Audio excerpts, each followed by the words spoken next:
నిజానికి మిథున్ రెడ్డి అరెస్టు కారణే అనుకున్నారు అంతా. కారణం ఇంతకన్నా మించిన కేసైనా వివేకా కేసులోని అవినాష్ ఇంతవరకు అరెస్టు కాలేదు. జగన్ అరెస్టు ఎప్పటినుంచో పెండింగ్ లో ఉంది. ఆ మాటకొస్తే మద్యం వ్యవహారంలో జగన్ అరెస్టే ముందవుతుందని అనుకున్నారు. కానీ కాలేదు. దానికి తోడు ఛత్తీస్గఢ్ మద్యం కేసు కేవలం 2,000 కోట్లు.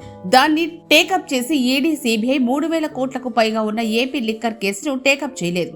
ఢిల్లీ కేసు కూడా ఏమంత ఎక్కువ లేదు, 500-600 కోట్లకు మించదు. కానీ కేంద్ర నాయకత్వం ఈ విషయంలో చూపిన అత్యుత్సాహం అందరికీ తెలిసిందే. దీంతో చేసేదేమీ లేక AP special investigative team SIT దర్యాప్తును చేపట్టింది. కట్ చేస్తే ఇప్పుడు A4 మిథున్ రెడ్డిని కూడా అరెస్ట్ చేసింది.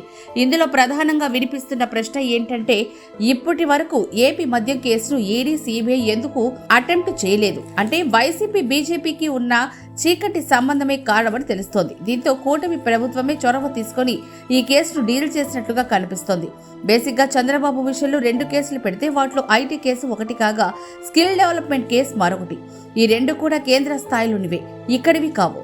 చంద్రబాబు 53 రోజుల పాటు జైల్లో ఉన్నారంటే ఎక్కడో మహారాష్ట్ర పూణేలో ఉన్న జీఎస్టీ అధికారులు దీన్ని కదిల్చి అక్కడి నుంచి ఏపీకి ఈ కేసును మళ్లించి ఆపై బాబును అరెస్ట్ చేయించారు. అంటే కేంద్రమే దీని వెనకుందని మాట్లాడుకున్నారు అప్పట్లో. ఒక రకంగా చెప్తే జగన్ కి ఈ అరెస్ట్ మరక అంటకుండా జాగ్రత్త వహించారన్నమాట. ఈ మాత్రం కోఆపరేషన్ ప్రస్తుతం కూటమి ప్రభుత్వానికి లేదనేది కొందరు విశ్లేషకుల వాదన. మళ్లీ ఇదే కూటమిలో ఇక్కడ ఏపీలో బీజేపీ కూడా ఉంది. ఆ మాటకొస్తే బీజేపీకి టీడీపీతో జత కట్టాలని లేదని కూడా మాట్లాడుకున్నారు. ఎన్నికల ముందరి కాల రోజుల్లో ఆ తర్వాత జరిగిన పరిణామ క్రమాలన్నీ కూడా మనకు తెలిసిందే. ఇప్పుడు ఈ మద్యం కేసు ద్వారా ఏం తెలుస్తోందంటే, ఇది కేంద్ర స్థాయిలో జరగాల్సిన కేసు. ఇందులోని నిధులు దుబాయ్ వరకు వెళ్లినట్టు చెప్తున్నారు. అంతేకాదు 4-5 మార్గాల ద్వారా మద్యం మనీ హవాలా రూపంలో మిథున్ రెడ్డికి చేరాయని అంటున్నారు. అంటే మనీ లాండరింగ్ జరిగినట్లు ఆధారాలున్నాయి. అయినా గానీ కేంద్ర దర్యాప్తు సంస్థలు కనీసం టేకప్ చేయడం లేదంటే దాని అర్థమేంటి? జగన్ అరెస్టు గానీ ఆయన పార్టీ లీడర్ల అరెస్టు చేయడానికి గానీ కేంద్రం సమ్మతంగా లేకపోవడమే కదా అన్నది కొందరు సంధిస్తోన్న ప్రశ్నాస్త్రం. మొన్న అమిత్ షా వచ్చినప్పుడు కూడా బాబు, పవన్ ముందు జగన్ రెడ్డి గురించి వాకప్ చేయడం జరిగింది. నిజానికి కేంద్రం తలుచుకుంటే జగన్మోహన్ రెడ్డి అరెస్టుకి కేవలం మద్యం కుంభకోణమే అవసరం లేదు. ఆయనపై ఇప్పటికే ఉన్న 33 కేసులు చాలు. వీటిలో ఏదో ఒకటి అరెస్ట్ చేయడానికి సరిపోతుంది.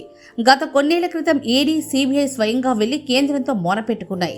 ఇన్నాళ్ల పాటు ఆయన బెయిలుపై బయట ఉన్నాడని, అయితే ఇదే జగన్ చంద్రబాబు మద్యం కేసులో బెయిలుపై బయట తిరుగుతున్నట్టు చెప్పడం వింత విడ్డూరంగా ఉందంటారు కొందరు నిపుణులు.